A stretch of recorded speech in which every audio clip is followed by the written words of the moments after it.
Rencanamu. Hari ini aku Jasmine akan ngobrolin tentang topik seputar persiapan kerja. Tapi hari ini aku gak sendirian, karena kalau persiapan kerja itu lebih enaknya adalah kita ngomong langsung nih sama praktisi HR-nya. Dan di sini kita udah kedatangan seorang narasumber yang super istimewa, seorang content creator, seorang praktisi HR yang udah famous banget lah, terutama kalau kamu sering mainan di Instagram, sering banget nih beliau untuk cerita-cerita tentang dunia, tentang karir seputar per HR-an. Siapakah dia? Kita sambut ada Kak Sam. Halo. Jadi hari ini Kak Sam akan ada bersama kita dan kita akan bahas topik-topik seru seputar HR dan juga seputar karir kamu. Dan ini langsung loh teman-teman dari HR mentor kita di Rencanamu. Jadi jangan bosan-bosan kalau misalnya kamu udah nemuin muka Kak Sam di videonya Rencanamu, siap-siap aja untuk tercerahkan seputar persiapan kerja. Halo Kak Sam, selamat datang di Rencanamu. Terima kasih, thank you for having me. Dan Kak Sam ini, aku juga sering merhatiin dan aku sering banget untuk baca-baca untuk threadnya. Itu awalnya tuh apa sih yang mendasari Kak Sam bikin si cerita-cerita ini? Oke. Sebenarnya awalnya dari kegelisahan sih. Kegelisahan bahwa kok kayaknya informasi-informasi mengenai HR itu terkesan abu-abu atau susah ditemukan gitu kan, buat teman-teman yang terutama baru fresh graduate atau baru kerja 1-2 tahun mungkin belum gitu ngerti gimana sih caranya baca kontrak, gimana sih caranya tahu saya ini karyawan kontrak apa karyawan tetap, ya bedanya apa sih, hak-hak saya sebenarnya cuti tuh boleh diambil nggak, kalau resign tuh perlu minta izin apa enggak, dan sebagainya gitulah. Sementara buat aku yang sudah berkarir di HR kurang lebih 7 tahun sampai hari ini, ya hal-hal tersebut biasanya biasa saja gitu kan buat aku nih pengetahuan umum gitu. Nah aku pikir belum ada yang sharing, belum ada platform yang buka ini secara buka-bukaan gitu kan. Jadi kebetulan waktu itu juga diajak sama teman aku Andrea Gunawan, Cat Womanizer, yuk coba sharing bareng-bareng. Nah, ya mulai dari situ sih. Jadi banyak banget nih tercerahkan info-info seputar dunia karir dan juga dunia HR itu ya. Intinya adalah bikin HR lebih transparan. Yes, betul. Gak dianggap sebagai sesuatu yang serem banget ya di kantor, kayak kalau ngadep HR tuh kayak ngadep guru BK mungkin dulu ya. Ngomong-ngomong tentang pindah-pindah karir, kalau boleh tahu dari awal berkarir sampai sekarang itu 7 tahun total ya. Itu Kak Sam adalah di HR terus. Di HR terus. Apakah di perusahaan yang sama atau pindah-pindah? Kalau perusahaannya pindah-pindah, tapi secara industri dan profesi gua mencoba menjaga untuk tetap ada di ranah jasa finansial, jasa keuangan. Jasa Jadi keuangan. bank sering banget kerja di bank, kemudian pernah juga kerja di fintech, financial technology industry company, terus pernah juga di asuransi. Gitu. Cuman ya mostly di industri keuangan dan di HR. Industri keuangan kayak makin seru kalau kita bahas suatu hal yang fundamental banget ya dalam hal kita mencari kerja, yaitu apalagi kalau bukan gaji. Wow, ini suatu topik yang kayak ini oleh teman-teman agak-agak sensitif ya kalau ngomongin gaji. Pasti kalau misalnya kita di thread Twitter lah, di Instagram kalau ngomongin gaji itu semua orang pasti akan heboh. Aku sekarang pengen tanya, Kak Sam ini sering banget pindah-pindah kerja sampai beberapa kali. Apakah pertimbangan waktu itu belum pindah-pindah kerja salah satunya karena gaji? Jadi mungkin sharing sedikit personal story kali ya. Aku sama istriku kebetulan kita kuliah bareng, terus memulai karir bareng-bareng, cuman profesinya beda gitu. Jadi aku karena idealisme aku seneng ngajar, senang develop orang, waktu itu aku pikir masuk ke HR, sementara istriku tuh suka analisa, dia suka ngitung, dia suka baca business plan, suka baca financial report, jadi dia masuk ke marketing akhirnya. Istri yang waktu itu masih jadi pacar gitu kan suatu hari mau kita nikahi gitu kan, kayaknya 3-4 tahun lagi nikah nih gitu kan, otomatis deg-degan dong, gimana ya biaya pernikahan nanti gimana dan segala macam gitu. Terus ya karena sama-sama ngantor, akhirnya pikir mulai ngeliat nih gaji gue kalau segini, gaji dia segini, kira-kira nanti split untuk pembagian biaya nikah kayaknya gedean dia nih gitu. Kebetulan waktu itu di tahun-tahun pertama karir istriku sempat gaji lebih tinggi tuh gitu karena dia kan marketing dan dianggap sebagai tombak yang depan ya bisnis. Betul. Jadi dia yang membawa uang masuk ke company gitu kan. Sementara kita HR habisin uang kan, kita bagi-bagi uang kan, Di belakang bagi-bagi gaji layar kan banget. gitu. Jadi ada apa ya?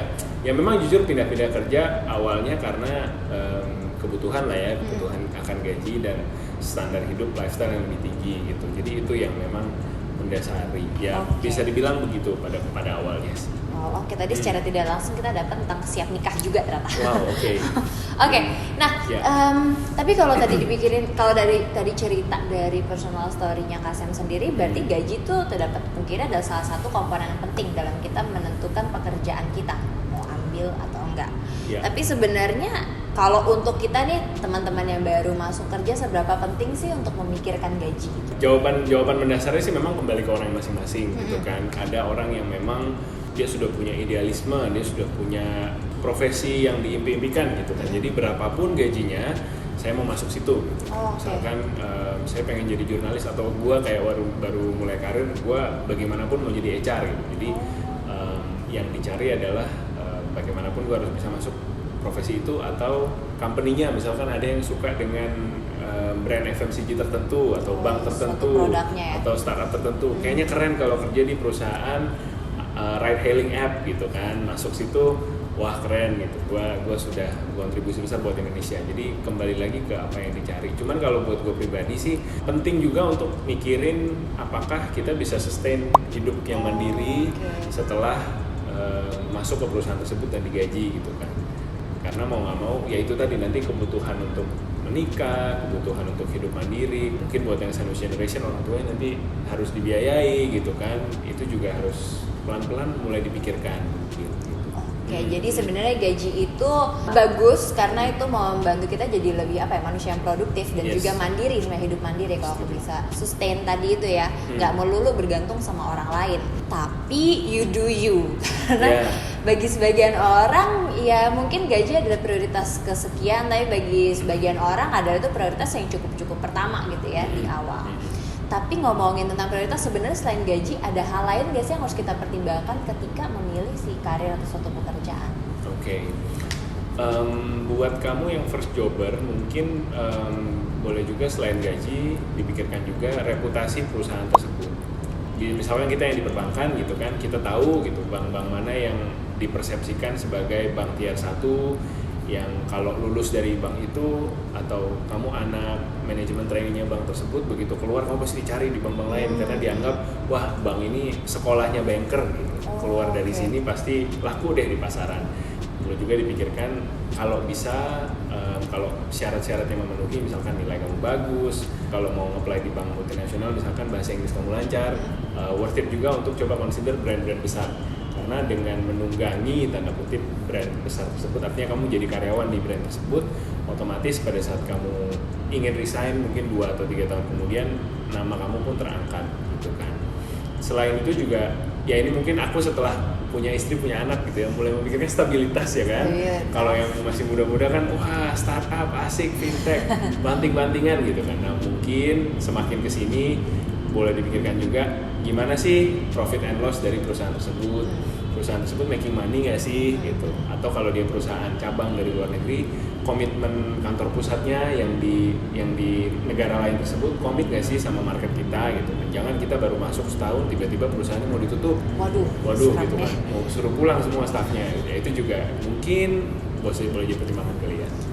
Oke, jadi tadi selain gaji ternyata penting juga untuk mempertimbangkan si reputasi perusahaannya, lalu juga ada pertimbangan misalnya perusahaannya bisa stabil apa enggak sih kayak gitu.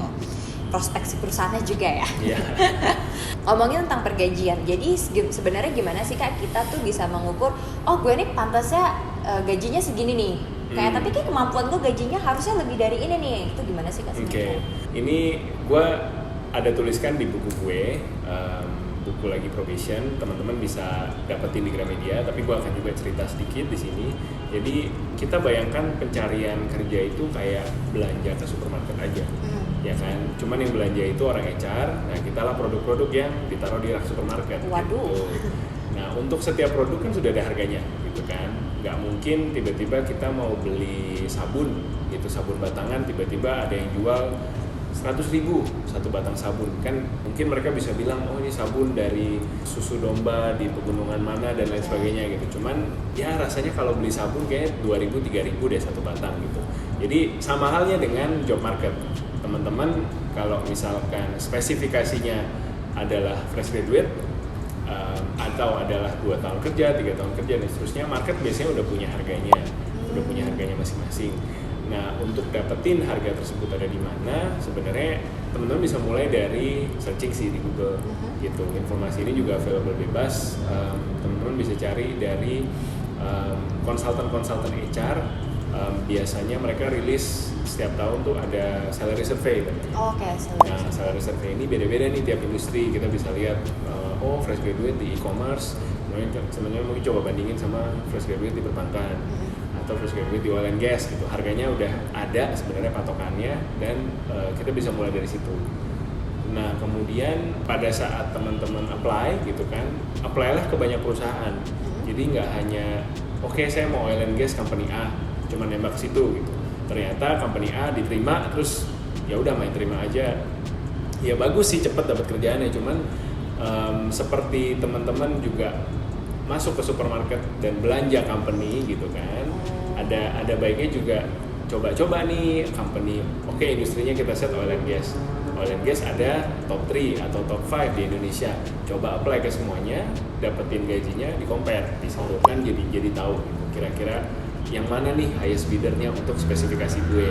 Jadi bisa diibaratkan sebenarnya dengan kayak belanja itu ya, kita adalah produknya nih, kita termasuk sabun yang premium kah, kualifikasi udah premium, atau ternyata sabun yang sebenarnya masih biasa-biasa aja gitu ya. Menarik. Kalau gitu berarti fresh grad kan biasanya dengan harga UMR ya, menurut kakak tuh gimana sih kalau fresh grad, gimana kita menilai diri kita gaji cocoknya berapa? Gua waktu fresh grad itu berangkat dari pemikiran pokoknya gue kerja dulu.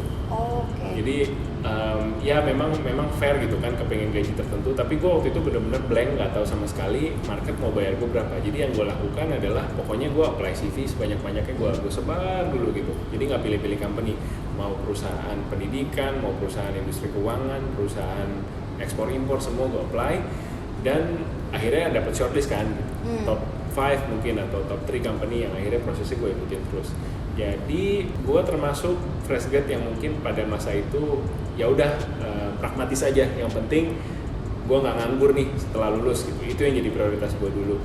Yang soal gaji atau soal industri pilihan itu lebih ke nomor 2 dan nomor 3-nya sih. Mungkin itu bisa works buat teman-teman, mungkin enggak gitu. Tapi take this with a grain of salt gitu kan, maksudnya dicerna lagi, dipikirkan lagi kira-kira pendekatan teman-teman mau gimana. Mungkin di antara teman-teman yang nonton ada yang nilainya bagus sekali sehingga semua perusahaan ketika dikirim CV-nya pintunya terbuka lebar untuk menerima teman-teman. Mungkin ada yang nilainya pas-pasan sehingga harus lebih sedikit berusaha untuk milih perusahaan. Ya kita masing-masing punya spek yang beda-beda. Jadi aku saranin coba pragmatis dan coba ambil apa yang teman-teman bisa lakukan di situasi teman-teman masing-masing gitulah mungkin. Ya, jadi sebenarnya kembali lagi ke kita nih sudah berkualitas apa sih gitu. Karena itu akan menentukan sebenarnya kita cocoknya dibeli berapa nih. Waduh, dibeli. Dibeli berapa nih oleh HR-nya. Oh, benar sih. Iya kan? Karena sebenarnya kita bertukar jasa, jual beli transaksinya. Betul. Nah, kamu bisa cari tahu gimana sih sebenarnya caranya untuk meningkatkan nilai jual kamu dengan nonton berbagai video di Rencanamu. Jadi kamu harus selalu cek YouTube kita ya. Kita juga udah ngobrol dengan berbagai macam HR dari berbagai perusahaan untuk tahu dari sudut pandang mereka nih sebenarnya anak-anak yang berkualitas itu seperti apa. Gaji, kalau ngomongin gaji kan cepet banget rame kalau misalnya kita di sosial media ya, karena kata orang itu gaji sebaiknya ya udah disimpan rapat-rapat. Ada juga yang kenapa sih kalau disimpan rapat-rapat, diumbar aja biar kita tahu ada keadilan untuk para pekerja. Menurut Kasen gimana? Gaji yang katanya tabu ini sebaiknya tuh ya udah hanya untuk diri kita sendiri atau sebaiknya nggak apa-apa untuk dua-duanya secara terbuka? I'm for transparency kalau gue. Gue prefer gaji itu bisa dibuka secara transparan. Tapi kita juga mesti lihat konteks kita bukanya di mana gitu. Kalau gue ngelihatnya misalkan gue juga lakukan tahun lalu, jadi gue buka forum di Instagram siapapun boleh posting company-nya dan gajinya berapa, tapi identitasnya gue rahasiakan. Dan sebutin jabatan dan lama bekerja gitu. Nah itu gue posting viral tuh gitu. Terus yang lain-lain mulai pada ngikutin, bikin di Twitter, bikin di mana. Kalau dalam konteks seperti itu gue rasa fine sih. Gue rasa nggak apa-apa karena lu nggak merugikan, lu nggak akan menciptakan kesenjangan lah. Karena yang diposting kan nggak dikenal gitu. Jadi hitung-hitung seperti survei kecil-kecilan untuk mengetahui range harga fresh graduate di e-commerce dibandingkan dengan oil and gas dan financial service dan lain-lain misalkan. Kalau konteksnya untuk survei sih gue rasa nggak apa-apa. Cuman kalau kita bicara dalam kantor yang sama, kemudian ada yang datang ke kamu kucuk-kucuk, atau misalkan pas lunch time sama-sama fresh grad nih, terus ngobrol nanya gitu, gaji lu berapa segala macam. Nah itu sebaiknya jangan sih gitu kan, karena di beberapa company ada yang strict loh, jadi dijadikan policy sama perusahaan.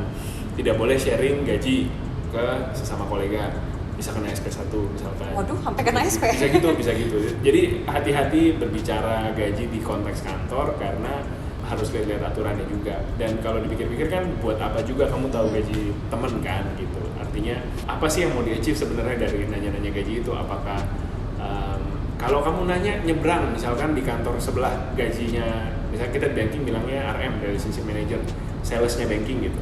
Misalkan aku di bank biru, Mbak Juli di bank kuning misalkan. Terus aku nanya di bank kuning gajinya berapa gitu. Oh ternyata lebih tinggi 30%. Aku pindah deh ke bank kuning misalkan gitu. Kan ada tujuannya. Artinya kan gue kepengen cari kesempatan lebih baik kan. Tapi kalau gue nanya internally, lu udah ada di dalam kapal yang sama, ngapain gitu.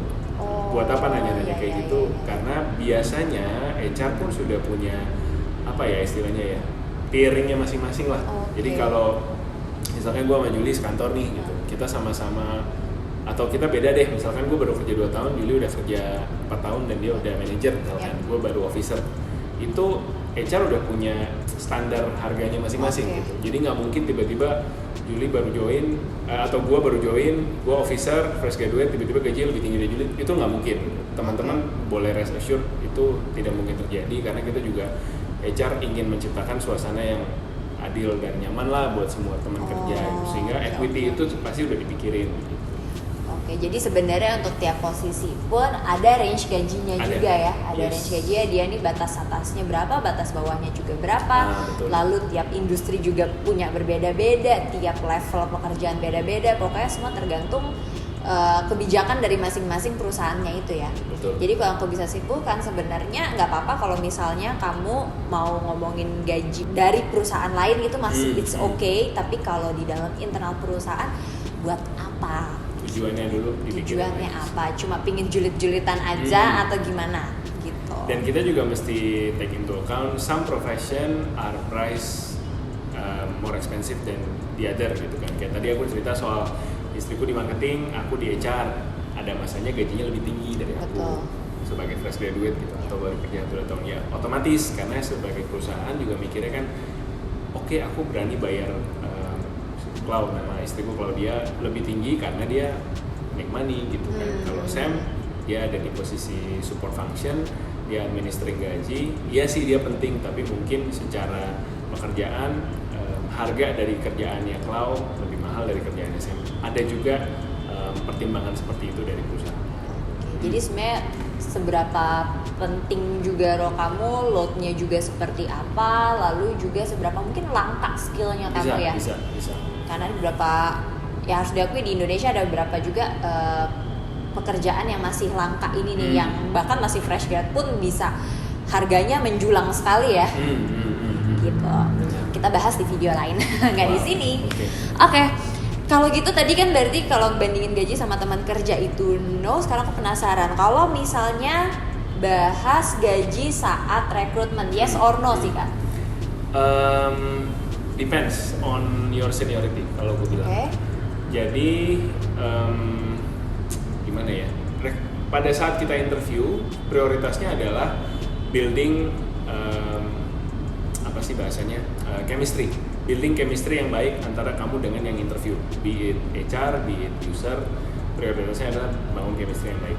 Lihat-lihat juga nih tipe rekruternya kayak gimana. Kalau tipe rekruternya yang kayaknya orangnya konservatif deh, kayaknya kalau gue tanya gaji sekarang ilfil deh bapak ini, ya jangan ditanya gitu. Tapi kalau misalkan kamu masuknya lewat headhunter, jadi skenarionya adalah kamu udah kerja 3 tahun nih, kamu seorang sales yang bagus, penjualannya achieve, terus tiba-tiba ada headhunter telepon, tadi Bank Kuning, Bank Biru gitu kan, kamu mau nggak pindah ke Bank Kuning? Sudah ada kenaikan gaji berapa? Nah di situ kamu bisa tanya. Jadi gaji gue sekarang segini, Bank Kuning bisa offer berapa? Nah, percakapan gaji bisa lebih ngeflow kalau kamu punya headhunter. Headhunter mungkin aku jelasin dikit ya. Jadi headhunter itu adalah profesi yang menjadi perantara antara satu perusahaan dengan tenaga kerja yang dicari. Jadi misalkan aku punya perusahaan, aku butuh 100 RM bulan ini, itu sales, 100 sales, dari tadi pakai istilah banking nggak umum begini, 100 sales bulan ini, terus aku minta tolong Julie yang seorang headhunter untuk cariin, nanti kalau udah ketemu 100 orang join, aku bayar Julie, ada fee yang Julie dapatkan, biasanya range-nya antara bisa 15-25% dari gaji karyawan tersebut, tapi nggak diambil dari gajinya, jadi aku bayar fee lagi ke Julie gitu, terpisah gitu. Nah, sebagai headhunter kan otomatis motifnya Julie adalah mendapatkan placement secepat-cepatnya. Supaya komisinya bisa turun gitu kan, supaya cuan. Supaya cuan. Jadi make sense in that regard untuk ngasih tahu aja gaji kamu berapa. Sehingga Julie pun akan open kan ke kita sebagai kandidat. Ya gaji kamu pantas sih kamu ngarap segitu, cuman budget yang gue punya nggak segitu sih gitu. Oke, tapi itu berarti untuk senior level ya, minimal 3 tahun pengalaman, 3 tahun pengalaman kerja ya. Tapi untuk kita sebagai anak baru mungkin yang entry level mungkin kurang bijak untuk bertanya gaji, betul atau enggak? Jadi kalau untuk fresh graduate, balik lagi ke tadi, yang harus jadi fokus pertama pada saat kamu interview adalah building chemistry. Hubungan yang penting antara si HR yang kemudian akan rekomend kamu ke user, terus user yang akan mutusin kamu akan di-hire apa enggak, itu yang penting. Kalau kamu dapat user yang misalkan tipenya nyablak gitu, nanya, lu mau gaji berapa gitu kan ada yang kayak gitu kan, ya udah kasih tahu gitu. Atau ada yang misalkan bolak-balik ngomongin kompetensi lah, ngomongin prestasi segala macam, ditanya, di challenge. Nah ini tipe-tipe yang konservatif nih, kayaknya kalau gue tanya gaji sekarang ilfil nih gitu. Itu jadi gitu. Lihat-lihat orang juga gitu. Menarik. Tapi kalau misalnya saya waktu itu ditembak pertanyaan, misalnya fresh grad nih, waktu itu aku fresh grad tembak pertanyaan, jadi kamu mau gaji berapa? Itu sebaiknya jawabnya kayak apa kan? Sebaiknya tidak dijawab dengan angka kalau aku. Karena fresh grad susah untuk bilang nilainya sekian gitu, karena beda industri, beda harga fresh grad gitu. Fresh grad tuh bisa as low as UMP gitu kan, misalkan bisa juga ada yang setinggi langit 2 digit pun ada fresh grad gitu, tergantung dari industrinya. Jadi agak susah ngomong kalau kita nggak punya benchmarking. Tapi again ini beda-beda ya, maksudnya beda HR, beda sense gitu. Ada yang malah dijawab, Pak saya mau segitu, terus kenapa kamu mau segitu? Karena saya bisa deliver ini. Terus bapaknya jadi suka gitu. Ada yang kayak gitu juga. Kalau gue tipe yang mungkin lebih mainnya lebih halus kali ya. Jadi gue prefer nggak sebut angka, gue kembaliin ke company. Di sini saya kembalikan ke kebijakan perusahaan. Harga range untuk fresh grad saya percaya perusahaan udah punya, saya kembalikan ke perusahaan untuk memutuskan. Itu lebih manis kalau gue. Diplomatis ya. Oke, tadi ngomongin tentang fresh grad, terus katanya ada range-nya sendiri-sendiri. Tapi kalau boleh tahu sebenarnya anak-anak baru ini gajinya umumnya berapa sih Kak? Sekarang susah bilang sih kalau kita mau tarik average-nya sebenarnya, karena aku bisa ngomong mungkin untuk banking industry, tapi di oil and gas, di financial services, di e-commerce, atau di startup baru yang suntikan dananya kuat dari luar negeri gitu, itu bisa besar sekali sih. Range-nya bisa antara mungkin 3 juta, 4 juta sampai di banking sendiri pun range-nya luas gitu. Ada yang untuk fresh grad berani ngasih belasan juta, di atas angka 10, di bawah angka 15 ada gitu. Tapi itu juga seleksinya tough, terus interview dalam bahasa Inggris, ketemu bule segala macam. Oke, tadi kan ngomongin tentang fresh grad, terus sudah kita berjalan kerja 1-2 tahun, terus ngerasa perlu ada penyesuaian gaji. Sebenarnya nggak apa-apa nggak sih untuk nego gaji ke perusahaan, dan caranya tuh kayak gimana sih? Nego gaji biasanya kalau perusahaan yang udah lebih settle, ada proses performance appraisal-nya, artinya penilaian performa, itu biasanya terjadi setahun 2 kali. Jadi ada sesi pertama di bulan April biasanya, terus sesi kedua di bulan September. Jadi basically yang terjadi adalah di dalam proses performance appraisal itu, ini bahasanya HR banget sih ya. Yeah. Kita dinilai, jadi KPI kita sudah achieve sampai mana, terus dari achievement itu akhirnya bos memutuskan, oke, kamu achievementnya on target atau above target atau need improvement gitu kan. Terus HR biasanya udah ada hitungannya lagi, kalau ini orang on target difaktorkan dengan performa perusahaan saat ini, maka bonusnya keluar berapa kali gaji, biasanya kayak gitu. Nah, di kesempatan yang sama kita juga bisa request for promotion. Nah, proses request for promotion ini kan biasanya ya tentu diiringi dengan naik gaji, cuman biasanya kan internal proses kan berjalan, jadi ada kalau mau promosi itu kan ada kuotanya, biasanya setahun dari HR internal hanya bisa promosiin 2 orang gitu, misalkan dari satu bisnis unit. Nah, 2 orang itu jatahnya mau kita kasih ke siapa dulu? Kita kasih ke Bapak Budi deh, karena Bapak Budi udah lebih senior dari Juli misalkan gitu. Nah, jadi Bapak Budi promosi duluan. Jadi banyak faktornya sebenarnya. Kalau kita bilang promosi, mispersepsinya adalah kayaknya HR yang nentuin promosi gitu. Padahal nggak juga. Padahal kita pun HR dapat feedingan, dapat data kamu perform atau enggak itu dari bos kamu langsung gitu kan. Gitu. Jadi mungkin kalau kamu nggak dapat promosi, jangan nyalain HR-nya ya. Ya. Jadi kambing hitam ya. Simpulnya Maksudnya tadi gitu guys. Tapi maksudnya yang dibilang adalah ketika misalnya kamu ingin nego gaji, tapi juga pastikan sebenarnya kamu tuh ketika bekerja udah sebagus apa sih? Iya. Kalau kata orang sih bekerjalah sebaik mungkin sampai bos kamu malu cuma ngasih gaji segitu. Boleh juga. Kurang lebih kayak boleh gitu. Juga. Dan itu wajar aja ya untuk misalnya minta untuk ada promosi kalau kamu ngerasa sudah misalnya mencapai target-target. Tapi yang perlu diingat adalah di tiap perusahaan itu udah ada ibaratnya kuotanya ya. Iya. Karena udah ada hitungan rumitnya di balik sana. Jadi jangan kamu kira HR kerjanya adalah marahin orang doang, tapi ada juga pekerjaan-pekerjaan menghitung gaji orang. Yang sangat rumit. Dan juga tadi kan gue bilang soal cycle promosi kan. Sebenarnya cycle promosi itu beda-beda lagi tiap perusahaan gitu. Kalau di banking atau di perusahaan-perusahaan yang udah lebih established, setahun cuma 2 kali misalkan. Cuman gue juga pernah di startup yang ada koleganya yang setahun dipromosi 4 kali gitu. Bisa juga gitu. Jadi lihat-lihat kembali market kamu kayak gimana, industri kamu kayak gimana.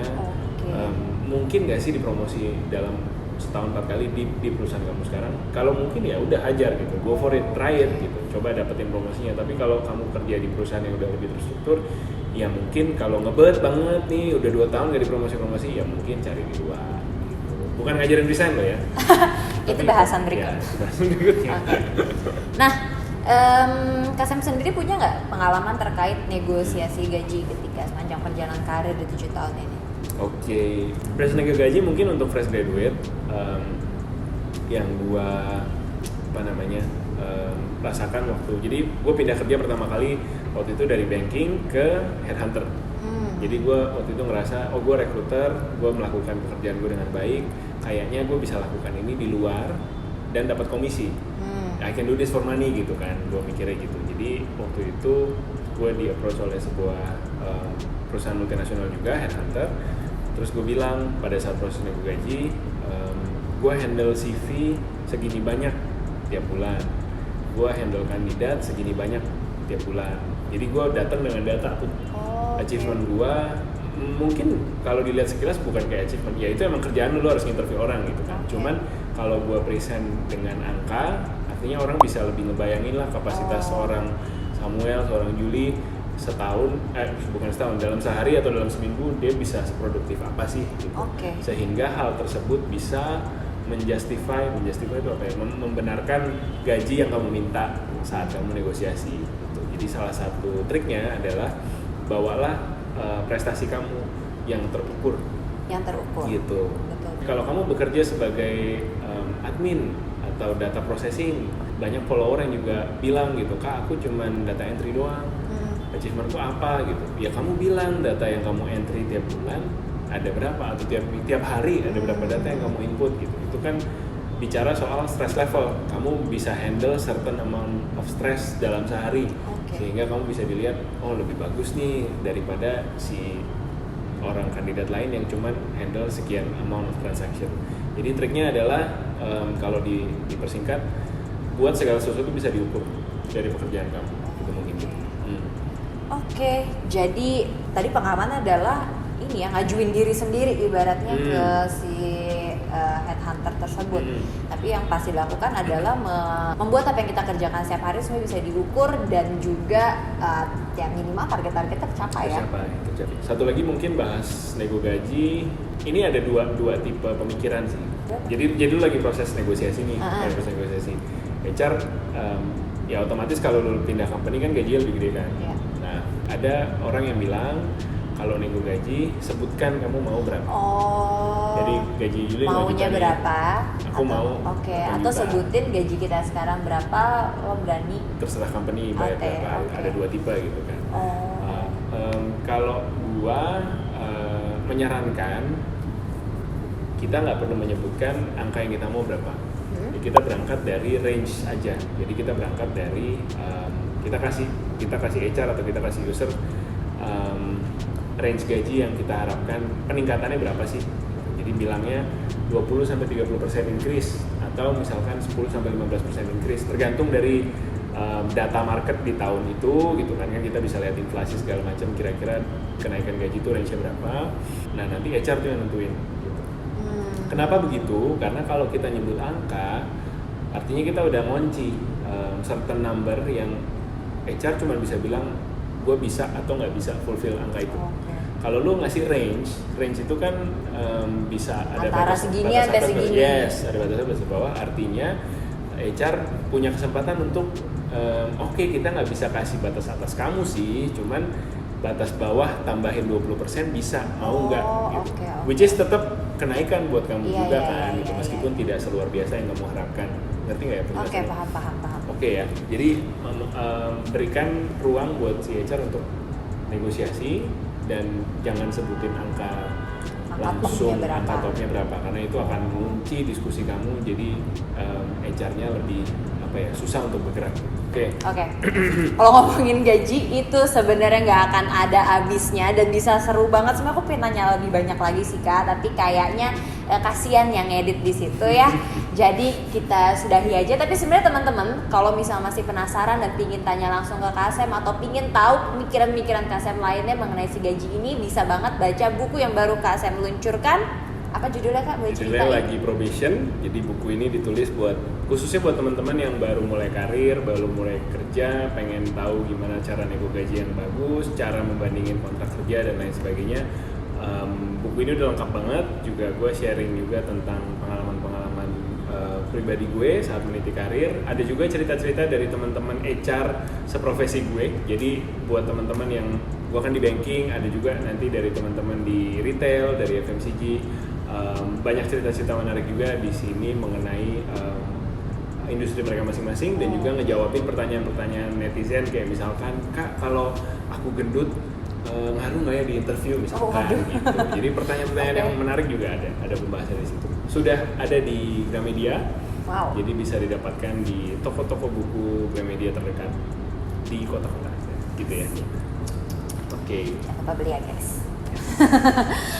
Kalau gitu makasih banyak Kasem atas penjelasannya dan semoga teman-teman tercerahkan karena aku di sini yang ngobrol langsung juga sangat tercerahkan ya.